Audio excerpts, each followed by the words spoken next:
¿De qué manera podemos llegar a algunos entornos en donde conocemos perfectamente que ni los medios llegan, que los mensajes provocan rechazo porque ni siquiera son escuchados, que tenemos alguna dificultad de canal de comunicación?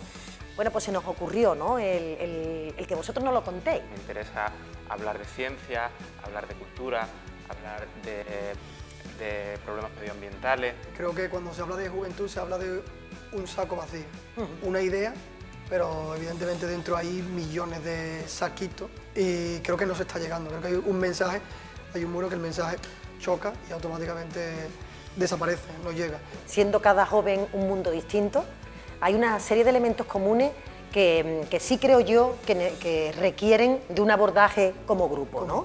Como, digamos, colectivo que tiene más dificultades a la hora de acceder a una vivienda. Yo, la mayoría de mis amigos jóvenes las pasan canutas para poder dedicar una parte muy importante de su trabajo al alquiler. Ya ni por supuesto te planteas la posibilidad de adquirir una vivienda en propiedad, ¿no? O la precariedad en el empleo. Trabaja de lo tuyo. Cuando la gente a mí me dice, ¿y qué es lo que tú quieres en el futuro? Pues yo trabajo de lo mío. Que hay un porcentaje que sí le interesa y tal, y hay muchísima gente que dice, bueno, sí, hace falta, me interesa, pero es que esto es lo mismo, o yo es que no me entero, o ¿para qué si no va a cambiar nada? Entonces hay también un poco como una desgana, creo yo. Sí que es verdad que creo que todos hemos pasado por un periodo muy complicado, que ha sido el de la crisis económica, que a todos nos ha afectado, quizás en distintos niveles, pero a todos nos ha afectado. Todos tenemos amigos o familiares que han tenido que irse fuera a trabajar, hemos vivido el problema del paro, hice mi máster, empecé a trabajar y me tocó la crisis y me quedé sin trabajo. Claro. Me quedé sin trabajo muchísimo tiempo. Ahora sufro el problema de la vivienda, yo vivo de alquiler, quiero mudarme, pero es imposible, porque el precio del alquiler es imposible. Toda esta situación que se ha dado también ha generado una desafección y un descontento y una desconfianza de la clase política.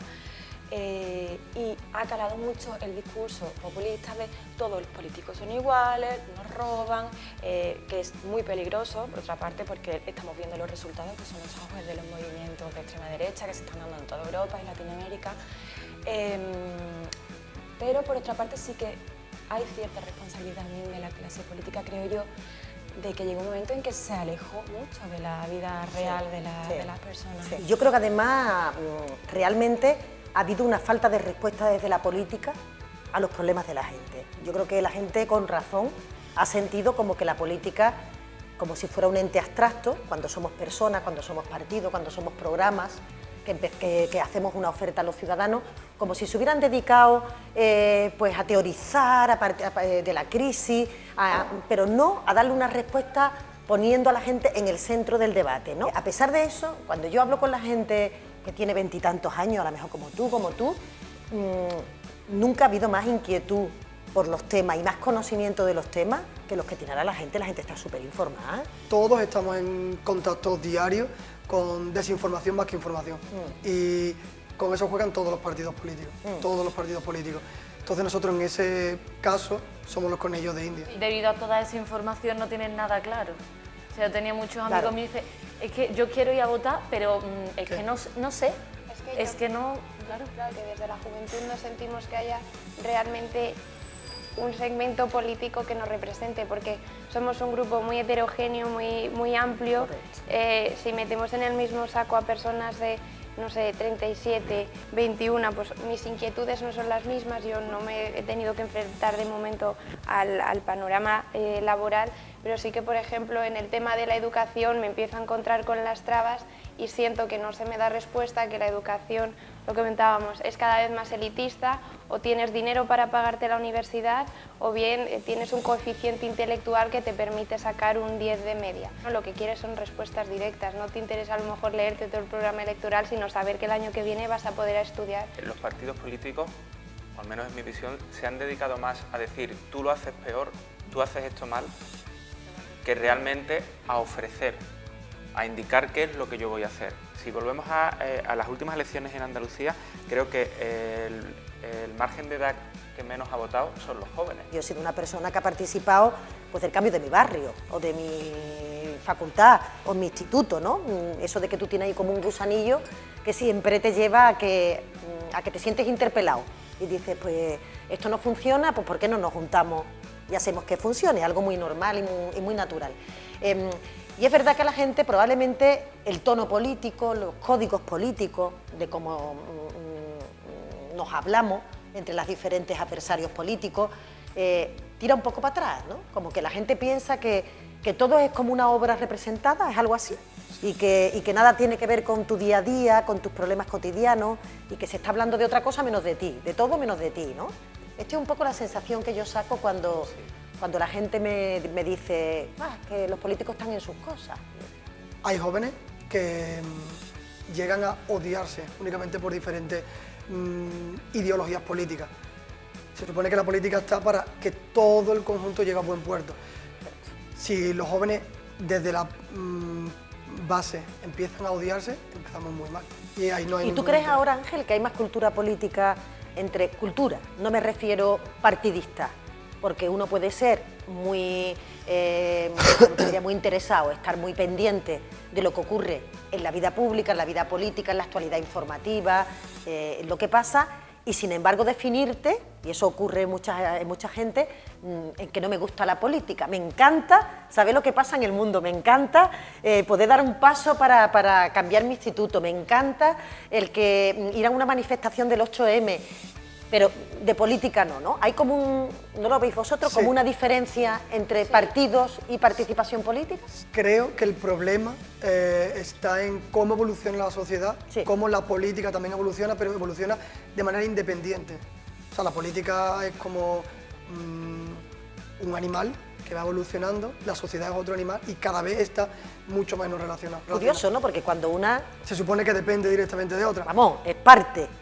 Por eso hay gente que automáticamente se autodefine como no partidaria política, etcétera, etcétera. Eso es imposible. Así que estamos hablando como culpabilizando siempre a la clase política de la desafección que ha habido, pero creo que también hay parte de responsabilidad precisamente en el tema de la educación y de la cultura, porque es verdad que durante, en los últimos años de la educación a las humanidades se las ha prácticamente desterrado, porque me da mucha pena que la educación cada vez más se vaya entendiendo o identificando con lo utilitario, con voy a estudiar para encontrar trabajo. Y es muy peligroso, porque al olvidar las humanidades, al olvidar la cultura, lo que estamos haciendo es no enseñar a la gente a pensar, que es lo que estaba diciendo él. Eso hace que no exista un pensamiento crítico, que a todo el mundo nos enteremos de las noticias por el Twitter, pero no seamos capaces de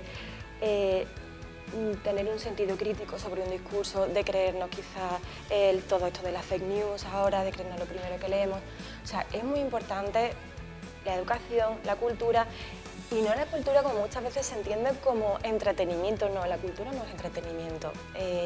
La cultura es una base, un pilar de la sociedad. Claro, o sea, la cultura nos hace ser más libres, nos hace ser más empáticos, nos hace ser más creativos, lo que nos lleva también a poder desarrollar muchas más industrias. Es como si después de, sobre todo estos años tan duros, y probablemente los años previos a la crisis económica, se hubiera concebido el sistema educativo solo desde la vertiente de tu capacitación e incorporación al mercado laboral. Entonces, como el mercado laboral parece que demanda profesiones tecnológicas, las demanda, y que es verdad que son profesiones que tenemos pocas personas todavía especialistas en esas materias, y es un ámbito en donde los jóvenes pueden tener un futuro bastante prometedor.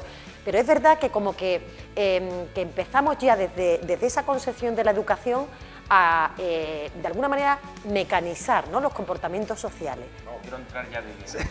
¿Para cuándo un pacto global de la educación? ¿Para cuándo no estar cambiando continuamente? Mira, yo creo que efectivamente en el sistema educativo ese cambio legislativo o de marco, cuando se han producido los cambios de gobierno, ha hecho que nunca se haya podido profundizar de una manera clara en un sistema determinado.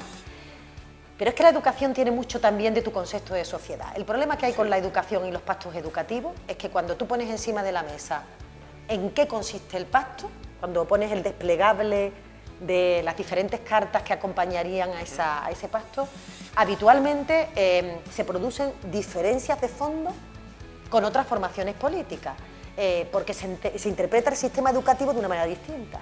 O sea, el sistema educativo tiene que educar en valores, Eso implica que sería bueno asignaturas en las que la gente pudiera conocer la Constitución, el marco de convivencia, el respeto por el otro, la igualdad real entre hombres y mujeres, cómo funciona democráticamente una sociedad.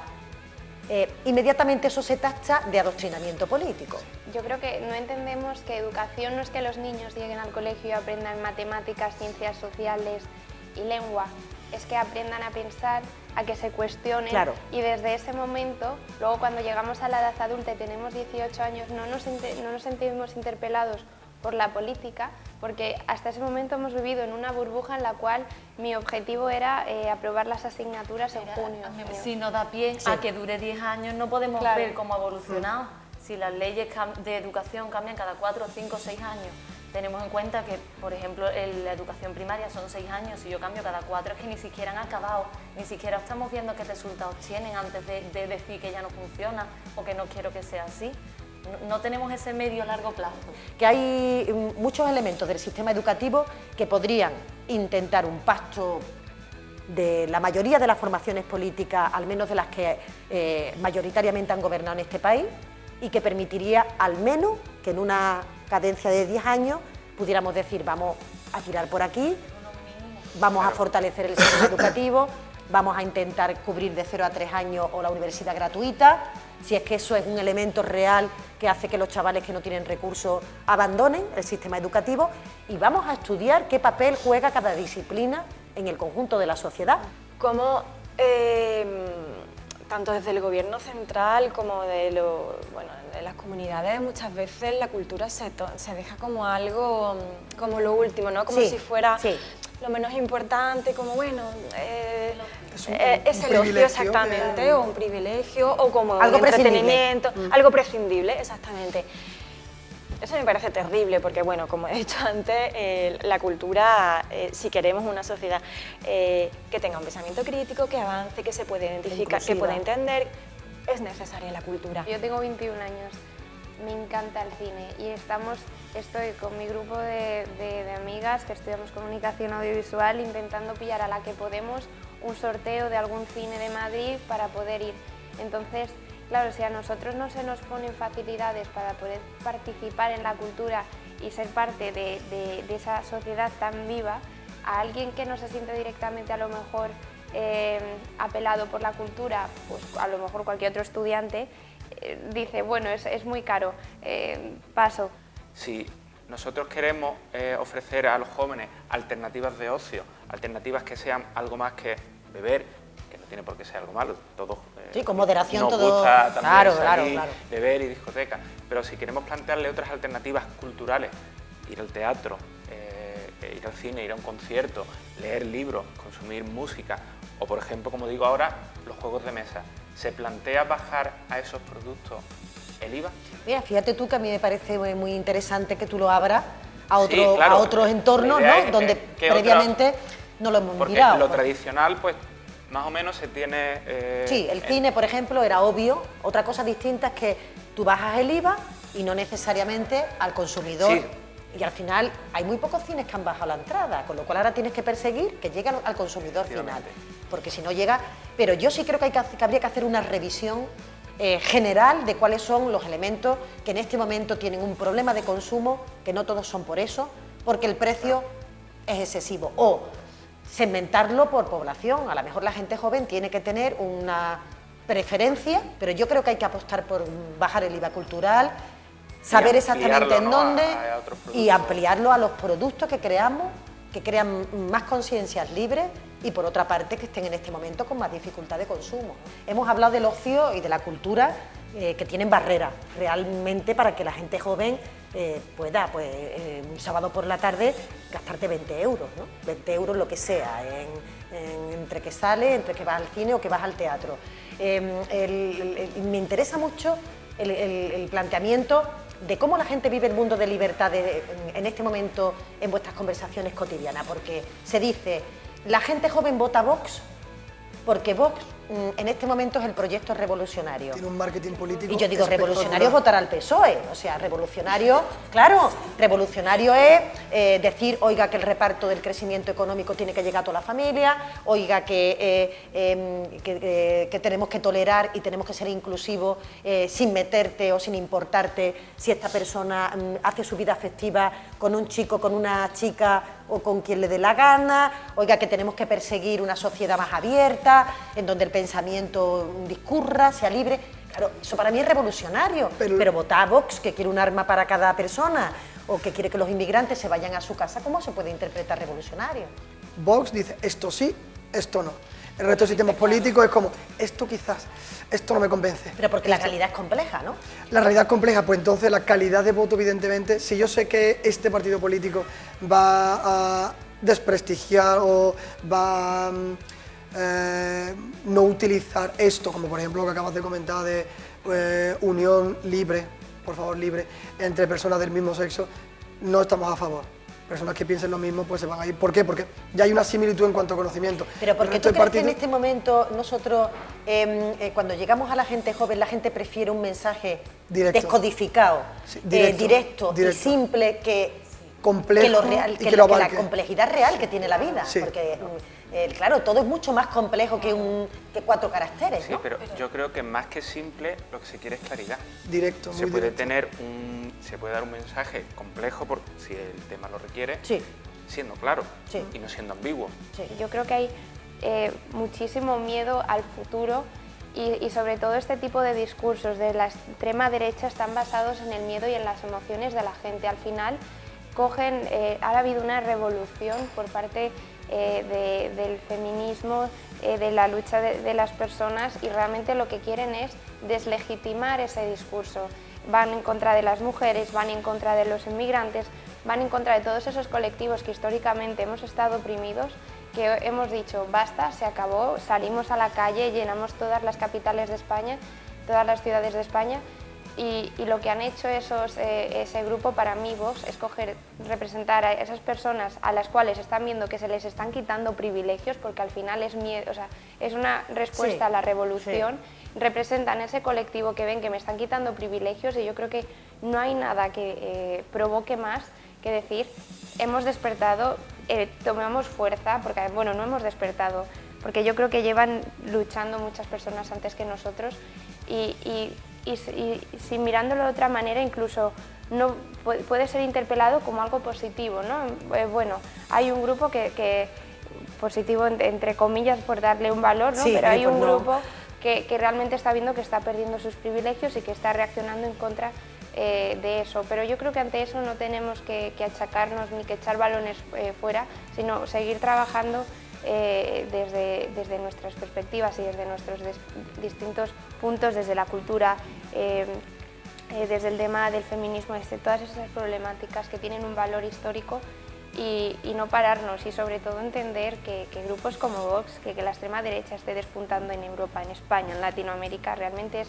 una reacción a que se está haciendo algo muy bien y muy positivo, porque si todo siguiese igual, entonces se hubieran quedado callados como hasta ahora. Bueno, me encanta esa aproximación, ¿no? Porque es optimista y esperanzadora, sí, en términos de que parecería como una contrarreacción, ¿no?, a movimientos que son imparables. Yo el movimiento de las mujeres a mí me parece imparable, y me parece que los hombres estáis cada día tomando más conciencia que hay una realidad en el colectivo femenino que tenéis que ser capaces de abordar y hacerlo de tú a tú y con orgullo, ¿no? Si estamos hablando de igualdad, es de recuperar privilegios de quien no los tiene, no de perderlos otra gente. Ante la tentativa de un puesto de trabajo y a partir de una construcción de género una tenga más posibilidades, eso es un privilegio, y el feminismo deconstruye ese privilegio, se cuestiona ese privilegio, y esa parte de la sociedad ve que le van a quitar ese privilegio y dice, espera, claro, para. Yo por el hecho de ser hombre ya tengo unos privilegios que ellas no tienen. Entonces no es cuestión de quitarme mi privilegio, es revisar qué privilegios tengo yo por el simple hecho de nacer hombre y que ellas no tienen. Exactamente. Entonces, ¿qué no tienen? Pero vosotros creéis, por ejemplo, entre los chicos jóvenes, que el discurso nuestro feminista de visibilizar que hay diferencias, que tenemos que avanzar, que tenemos que romper barreras, techos de cristal, una realidad que nosotros vivimos todos los días, los días, da igual en qué ámbito te muevas, pero todos los días tú sientes, y afortunadamente lo sientes, porque hay gente que le pasa desapercibido porque se confunde ya en el paisaje. ¿Tú crees que los chicos se sienten amenazados? Totalmente. Porque las chicas estemos reivindicando querer ser igual. Y abordo un tema que ya hemos comentado y es educación. El problema está en la educación. Sí. La masculinidad es un cristal muy frágil y cuando se nos rompe nos sentimos dolidos. Sí. Entonces, vivimos en una sociedad machista. Yo a día de hoy me considero una persona feminista con comportamientos machistas puestos con lupa, Comportamientos machistas. pero claro, Es me lo que hemos considero feminista porque yo en mi persona considero que estoy revisando qué comportamientos tengo y que puedo cambiar. Que todo tipo de opresión es condenable, claro, todo tipo de violencia hay que combatirla, pues te tuviera que ver, claro que hay que combatirla. Pasa que, claro, la violencia machista o la agresión que se produce sobre la mujer tiene una nota diferencial, que es que se produce por el hecho de ser mujer. Igual que hay otros problemas en relación con otros colectivos que se produce por el hecho de pertenecer a este colectivo, la homosexualidad es un ejemplo, ¿no? Pero muchos lo quieren equiparar, ¿no? Es que lo mismo da pegarle a una persona mayor, hombre, claro que es condenable, y que y si me apura una persona indefensa que no tiene capacidad de responder, eso es un crimen, ¿no? Pegarle. Es que cuando hablamos de violencia machista estamos diciendo que la causa profunda que tiene este problema es el simple hecho de ser mujer, ¿no? Pero socialmente, y se ve en cuanto miras el ideario político Vox, es que se está produciendo una deslegitimización del feminismo a partir de la manipulación del término.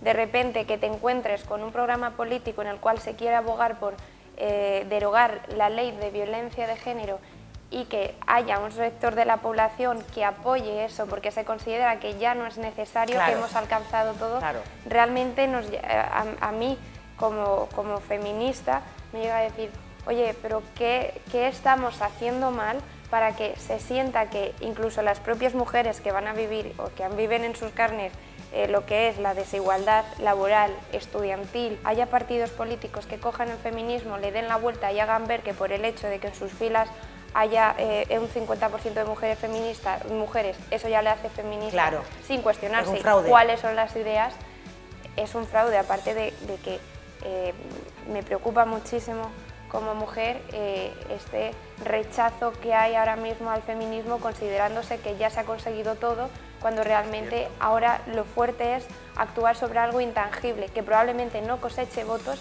que son el pensamiento. Pudiera dar la impresión de que uno quiere arrimar el ascua a su sardina, ¿no? Que se dice habitualmente, como si el que la gente votara una formación política u otra tuviera un interés personal. Para mí, ¿no? Para mí, por supuesto, el proyecto político que defiendo quiero que tenga las mayores alianzas porque me parece que es el más justo. Pero no tiene nada que ver con mis ganancias personales en términos particulares, ¿no? Pero es verdad que cuando ese tema se plantea o cuando la gente en este momento se plantea, creo que no es del todo consciente ahora de que nos jugamos un montón en este sentido que tú dices. O sea, es que ya no es que Vox plantee un discurso respecto a la mujer que nos lleva a hace 40 años, sino que las formaciones políticas que por táctica electoral piensan que el público al que se tienen que dirigir esa música le suena bien, están haciendo unos discursos, ya no solamente actuaciones, discursos sobre el movimiento feminista, pues diciendo que es un movimiento... yo soy feminista liberal. Bueno, ¿esto qué es, señora? Claro, esto es... o tú eres feminista... Da miedo. Como que yo creo en la igualdad, no soy feminista, pero creo en la igualdad. Correcto, eso dice. Yo creo en la igualdad, pero yo no soy feminista. Yo me defino a mí mismo como hombre negro, aunque para los negros no soy negro, para los blancos tampoco soy blanco. Es verdad, porque eres entreverado. Soy chuchillo. Entonces, yo me considero hombre de raza negra, feminista y homosexual. Yo tengo pánico por los derechos que se están poniendo en juego. Es verdad que Vox ha agrupado a mucha gente de extrema derecha, pero también ha conseguido el voto de gente que está ahí como... ¿Y quién es esa gente? Bueno, la gente en la que cala el discurso populista y el discurso que va a las tripas, y eso está súper estudiado por todas las agencias de marketing y comunicación. El discurso que va a las tripas y que no va a la razón. El de la víscera, ¿no? El que de la sale víscera, de aquí, ¿no? Pues siempre cala porque pensar es mucho más difícil que crearte un enemigo exterior, ¿no? Y hablar de un concepto que tiene un nombre que a mí no me gusta nada, que es el de la discriminación positiva. Sí. Es un nombre que no me gusta, pero sí que me gustaría pedir un poco que se siga fomentando. Yo, bueno, trabajo en el cine, soy directora, soy guionista, formo parte de, no sé si somos un 7% las mujeres directoras respecto a los hombres directores. O sea, no es nada, muy poquito, pero por fin parece que nosotras estamos pudiendo contar la realidad desde nuestro punto de vista. Claro, de tu mirada. Y eso es educación, y eso también crea referentes. Claro. Cuando esa discriminación positiva pasa así en un mundo de hombres, pero es curioso como en un mundo de mujeres, como hace típicamente la enfermería. Por ejemplo, yo lo veo en el trabajo de mi madre, que cuando el 90-95% de la plantilla son mujeres, los puestos importantes a nivel de enfermería, en dirección, son hombres. Claro. Dice, pero si son tan pocos, ¿qué pasa? Que el único bueno es él, oye, es casualidad. Claro, que lo mismo claro. sí es casualidad, pero que también es más llamativo aún. Yo creo que, por supuesto, la discriminación positiva... Yo pertenezco a un partido político, al PSOE, que ha hecho política de cuotas, y al principio, cuando se planteaban el debate de las cuotas de participación femenina, bueno, esto era un debate muy criticado, porque es que las mujeres tenéis que estar por cuota y no por su talento, y al final, lo que tú ves al cabo del tiempo es que efectivamente ha producido que cuando tú te pones a nombrar o cuando te pones a designar personas para una función, pienses en mujeres. ¿Cómo se concilia esa vida laboral? ¿Qué Claro, medidas claro, se pueden claro, tomar? claro, sí. ¿Cómo se...? O sea, porque para mí el feminismo no es solo esa visibilizar claro. eso, sino darle herramientas Correcto. para que puedan ejercer. Fundamental la equiparación de los permisos de paternidad-maternidad. Yo soy madre y yo, por supuesto, he llevado mal, pero incluso personalmente mal, el no poder seguir desarrollando mi trabajo profesional en las mismas condiciones que mis compañeros, porque tenía que ocuparme también de mis tareas domésticas, y quiero decir que yo las he compartido con una persona, el padre de mis hijas, que era absolutamente cómplice. La capacidad de que las mujeres, por una parte, tengan un soporte que les permita una conciliación real, las aulas matinales, los comedores escolares, esto que decimos de la equiparación de los permisos para que no exista brecha salarial. E igual que considero que es necesario educar en igualdad y equidad, también considero que es necesario que los niños y niñas desde pequeños entiendan que sus actividades diarias tienen una consecuencia. Esa falta de concienciación y esa falta de acceso a otras realidades nos hace seguir viviendo en una burbuja que el día que explote, que bueno, ya lo vemos porque las temperaturas realmente no son normales. No acompaña. Claro, pero a nosotros a lo mejor nos puede subir un par de grados la temperatura, pero en otras zonas del mundo hay países donde, por ejemplo, los gobiernos están cortando, se corta el agua porque no hay agua, y aquí me remito al modelo capitalista, materialista, consumista, en el que si los referentes de los chavales hoy en día son los influencers de Instagram, a partir de los cuales se educan, y tu influencer se saca una foto, y es que esto fue muy llamado, en una bañera llena de agua en un país que está con una sequía tremenda, pero nadie se lo cuestiona porque no nos han enseñado a pensar. Realmente te vives en este cristal en el que todo es maravilloso y en el que el cambio climático es algo que está patente, y ahora además hay un movimiento que es cada viernes, hay una huelga de estudiantes liderada por los estudiantes, con lo cual a favor de la juventud también he hecho un capote de decir, nos estamos empezando a cuestionar las cosas. Desde la política son necesarias medidas urgentes y ya como un tema de emergencia, porque realmente es un problema que nos vamos a la mierda, con perdón.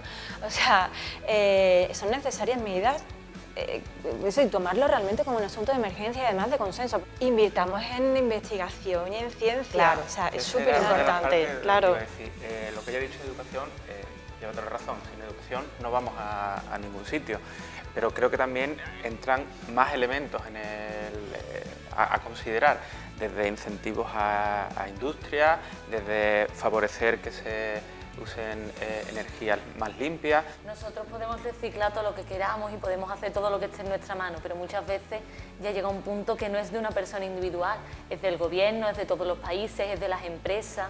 Que es verdad que se está adquiriendo una conciencia mayor, y sobre todo para las generaciones que les pertenece el planeta para el futuro, vamos, que es como, oye, dejar de hacer tonterías, que es que esto lo voy a heredar yo y me vaya a dejar, pues eso, un mundo menos verde, sin árboles, con problemas objetivos que ya están ocurriendo en otras partes del planeta de forma muy grave, de inundaciones, de situaciones en las que se está alterando el clima y por tanto las poblaciones y todo el conjunto de la flora, de la fauna. Es un tema realmente gordo y en el que nuestro planeta azul o verde, depende de cómo cada uno lo mire, ¿no?, o de donde lo quiera mirar, realmente está sufriendo y está empezando a decir o ya se actúa o cuando vengáis a actuar va a ser demasiado tarde. Tengo la suerte de convivir en el gobierno con una persona que es la ministra de Transición, que es una experta mundial en cambio climático, una persona con un reconocidísimo prestigio y que aquí lo difícil es cómo tú acompañas que se produzcan las transformaciones que se tienen que producir, por ejemplo, en la industria,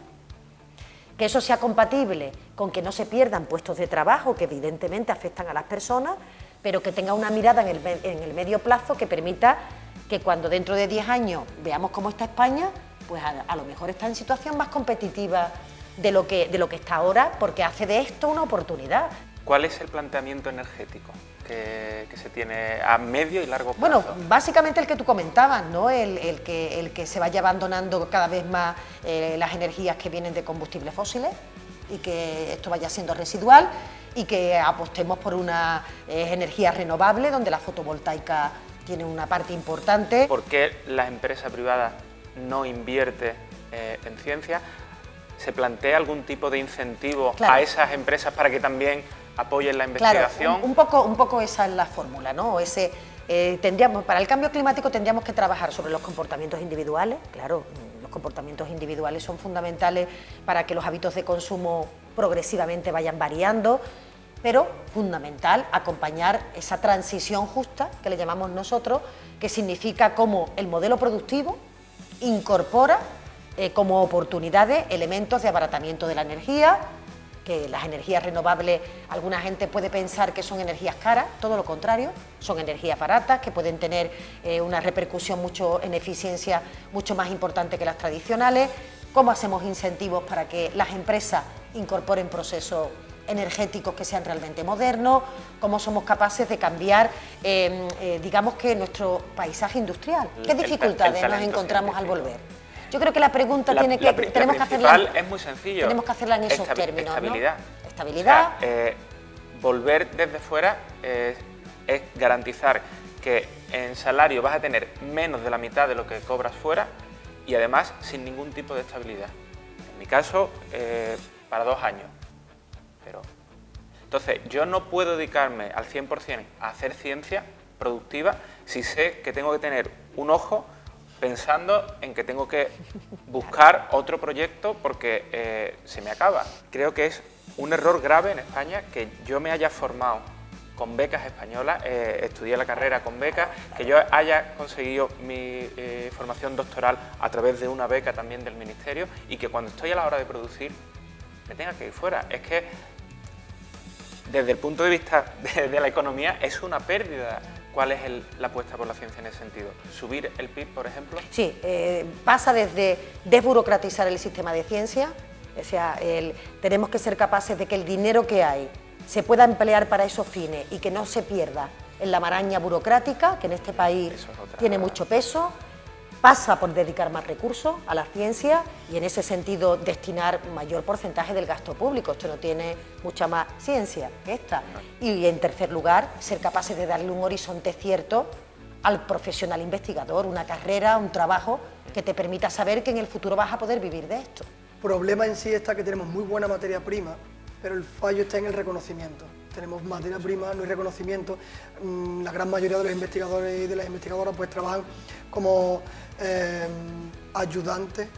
Queremos tranquilidad, porque evidentemente lo que queremos todo el mundo es una tranquilidad, una estabilidad, porque hemos tenido evidentemente políticamente, económicamente, socialmente, unos cambios que nos han venido por un lado por otro. Entonces hemos dicho, lo primero que me interesa es la estabilidad. Por favor, el tema de los autónomos es un tema que todos los partidos en campaña electoral hacen promesas de mejorar las condiciones de los autónomos y de verdad, después los resultados, yo sé que vosotros nos habéis rebajado el IVA, que está muy bien, pero No puede ser que la cuota de autónomo en este país sea tan excesivamente elevada. Yo tenía que rechazar trabajos porque me costaba más pagar la cuota de autónomo que lo que iba a ganar. No puede ser que una persona que facture al mes 6.000 euros tenga que pagar la misma cuota que una persona que facture 500. Para nosotros sería muy importante que los autónomos pagaran y cotizaran, como pasa con el resto de los asalariados, en función a los ingresos.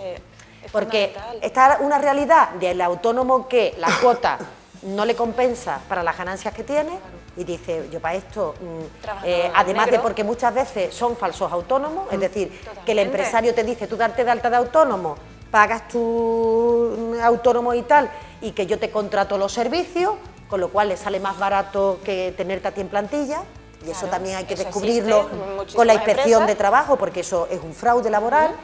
Pero por otra parte, hay otros que tienen unos ingresos muy cuantiosos que pagan lo mismo que tú. Claro, entonces claro, el sistema este de módulos hay que cambiarlo de manera que cada uno pague en función de lo que ingresa. Emprender, ser autónomo, montar tu empresa, tu negocio, es una de las claves del futuro, que en este país todavía tenemos diferencias con otros países en donde la cultura empresarial hay que despertarla. Yo encantada de haber estado aquí con vosotros. Y que ojalá, ¿no? Ojalá tuviéramos muchas veces posibilidad de hablar en un tono así distendido, de contar cosas que no sean políticamente correctas, que nos permita tomar nota, porque la gente tiene muchas cosas que decir y a veces podemos creer que conocemos la mayoría de las opiniones, pero ¿qué va? Basta reunirte un rato para ser tremendamente rico. Pues yo llego a la conclusión de que el futuro es mujer, educación y cultura. Que lo hagáis más porque está muy bien y porque eso ayuda a quitar esa imagen de los políticos como algo alejado completamente de nuestro mundo, de la gente normal. Mujer, educación y cultura, yo creo que ahí se resumen las bases de lo que va a ser el futuro, y yo sobre todo creo en una política que todos esto, lo hablábamos antes, no ha podido salir, ¿no? Pero todas estas medidas que tenemos de los problemas que hay ahora son parches, y realmente donde tenemos que trabajar es en deconstruir todas esas creencias que se nos han metido inoculadas, y enseñarles a los más pequeños que realmente se tienen que plantear las cosas, que la política es algo que les toca desde que nacen. La política es parte de la vida, no podemos tenerla como una cosa aparte, los políticos en un estandarte ni en una burbuja, sino que tiene que ser una cosa real, con los problemas reales y con soluciones.